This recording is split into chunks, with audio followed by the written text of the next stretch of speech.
Buen día compañeros, el día de hoy hablaremos acerca de la práctica número 1, la cual está realizada en Proteus y Multisim. Esta consiste en la medición de los parámetros eléctricos. Eh, Primero voy a hablar un poco acerca del objetivo de la práctica, del tema del CMOS y del TTL, y después prosigo con la realización de los experimentos que nos comenta. Bien, el objetivo de la práctica vendría siendo conocer las características eléctricas y tiempos de propagación de las familias lógicas TTL. Eh, el TTL es el transistor logic, y CMOS es el complement metal oxide semiconductor. Los componentes que se van a utilizar sería un protoboard. En este caso pues vamos a hacerlo simulado, un generador de señal, un osciloscopio para poder medir las señales que nos brinda cada uno de los circuitos, un multímetro para la medición de corrientes, circuito integrado 7404 y 7414, y también un 4049. Bien, como primer experimento nos indica hacer la medición en miliamper de dos circuitos integrados TTL. Estos se realizaron en Proteus.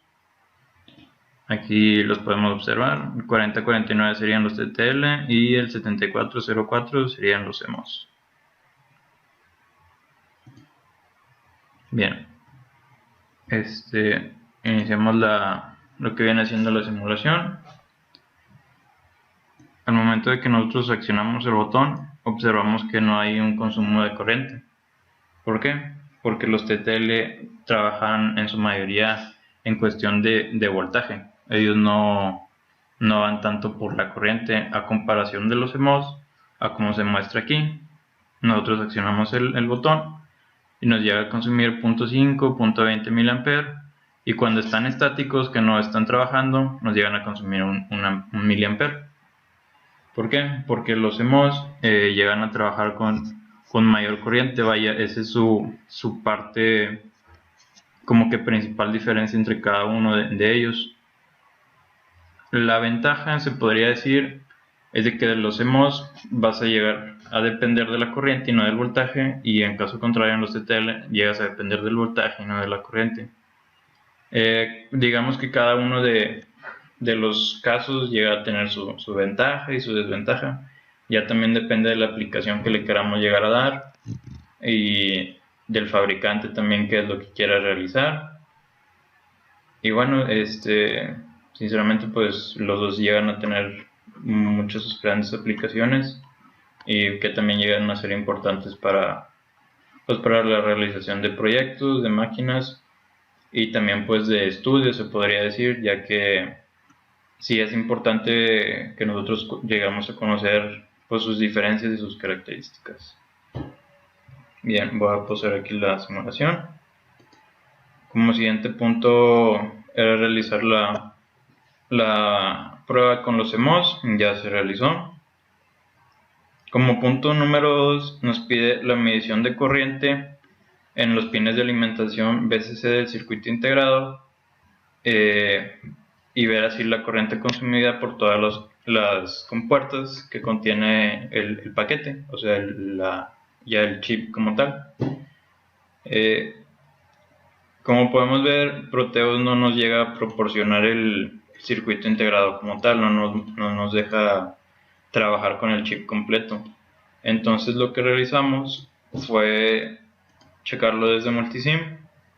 Aquí ya tenemos nuestro 4049, nuestro 7404 y nuestros medidores de corriente.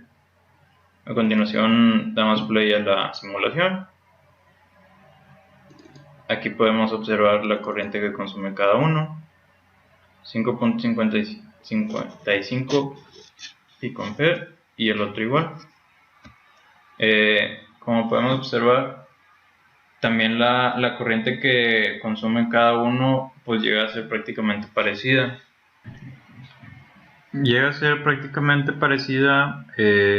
Ya que el circuito integrado como tal pues no iba a consumir demasiada corriente al momento de que esté simplemente en alimentación. Esto podría llegar a cambiar si nosotros le metemos carga en sus patitas de la parte de control que maneja cada una de ellas. Claro, también habría que revisar el datasheet de cada uno de ellos para saber cuánta corriente nos llegaría a aguantar cada una de sus patitas de control y hasta qué corriente podemos nosotros llegar a aplicarle en las patitas de alimentación, ya que podemos llegar a dañar alguna parte del circuito integrado o que llegue también a trabajar pues de la forma que nosotros no deseamos. A continuación seguimos con la parte de revisión de la compuerta, pero con osciloscopio. Como entrada vamos a tener una señal cuadrada. Este se realizó aquí en el Proteus. Tenemos el 4049 y el 7404, un TTL y un CMOS. Con esto vamos a ver un poco la diferencia que puede llegar a existir en cada uno de ellos. Aquí damos play a la simulación. Vamos a buscar el osciloscopio que pusimos en esa parte. Bien, aquí podemos observar la señal cuadrada. La señal cuadrada amarilla sería nuestra señal de entrada, como se ve aquí, el canal A. En el canal B tenemos nuestro 4049 y en el canal C el 7404. Bien, aquí se llega a apreciar que prácticamente trabajan casi a la par cada uno de ellos.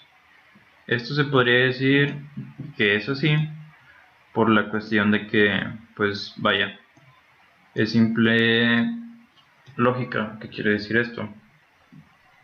Que su funcionamiento prácticamente debería de ser igual, ya que es la misma compuerta, o sea, deben de llegar a tener el mismo comportamiento.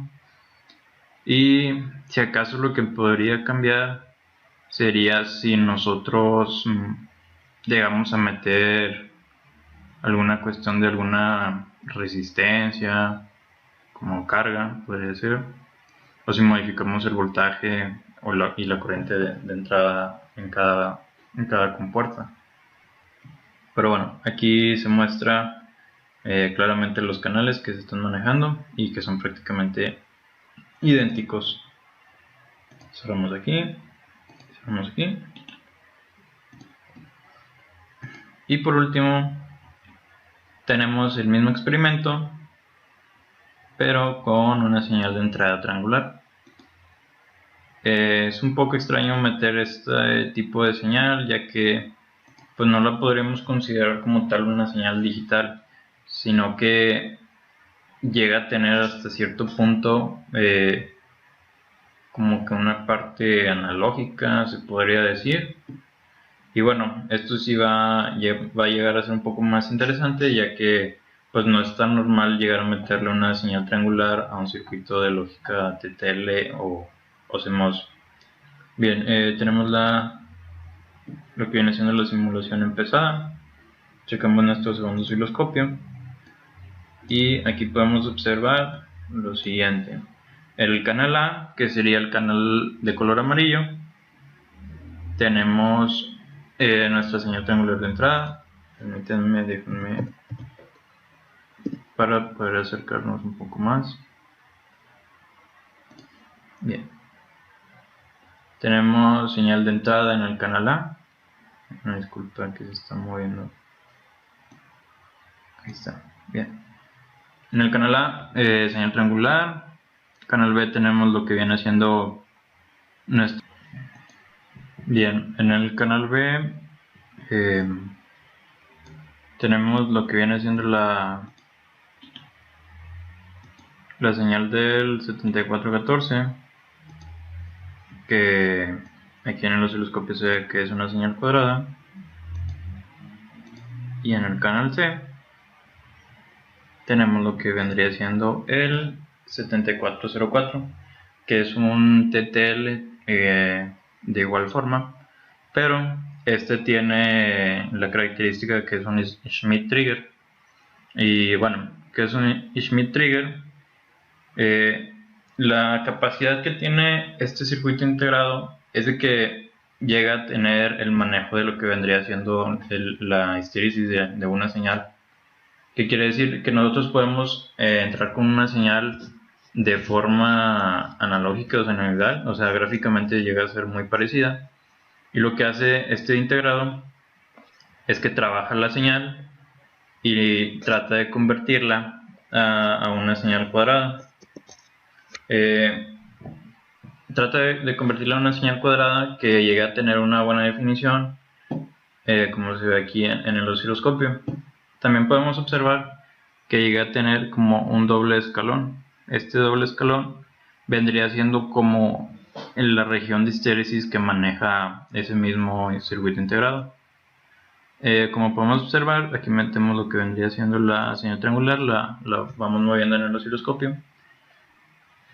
Y nuestra señal cuadrada tiene la característica que al momento de que tiene hacia abajo lo que vendría siendo el pico de la señal triangular, ya llegó a pasar un lapso en el que nuestra compuerta, la 7414, llega ya a haber estado encendida unos segundos o milisegundos antes de que llegara a bajar la señal triangular.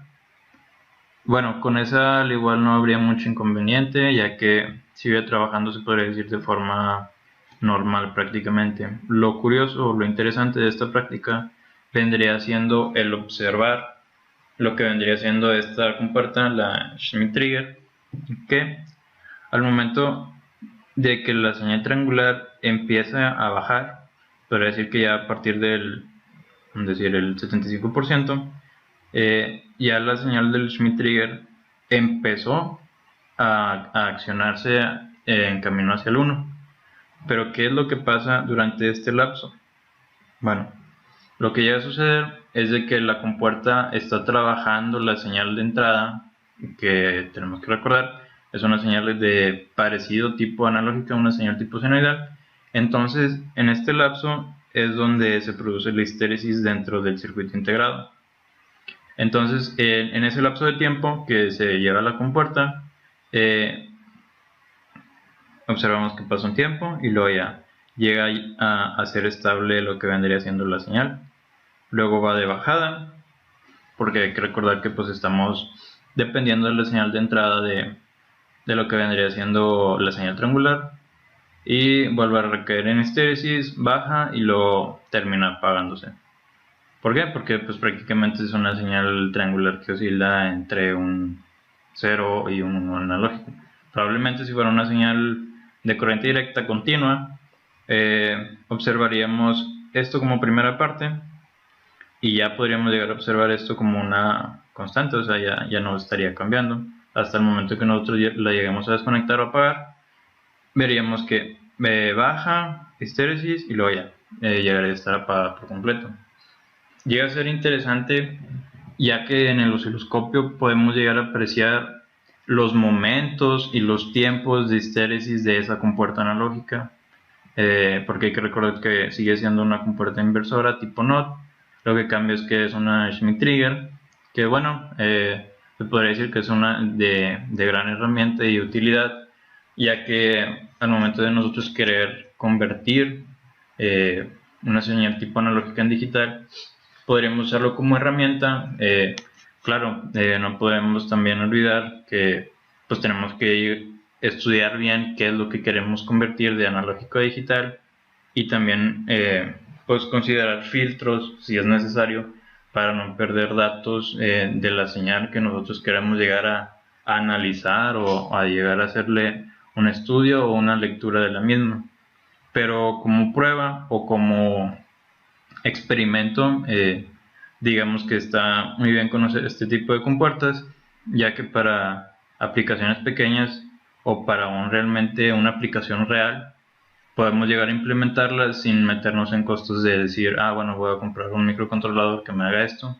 Si sabemos que existen este tipo de compuertas, Solamente se podría decir que es un poco más laborioso en la cuestión de que, bueno, tengo que implementar ciertos filtros para que me den ciertos rangos que yo estoy buscando a comparación de un microcontrolador que pues, vaya, primero sería programarlo y luego también ver las opciones que me ofrece, o bueno, el datasheet de ese micro, ya que qué tal si no nos permite meter ese tipo de señales, también las pérdidas que se vayan a tener, los rangos que te puede llegar a manejar, los hertz que también te puede llegar a manejar.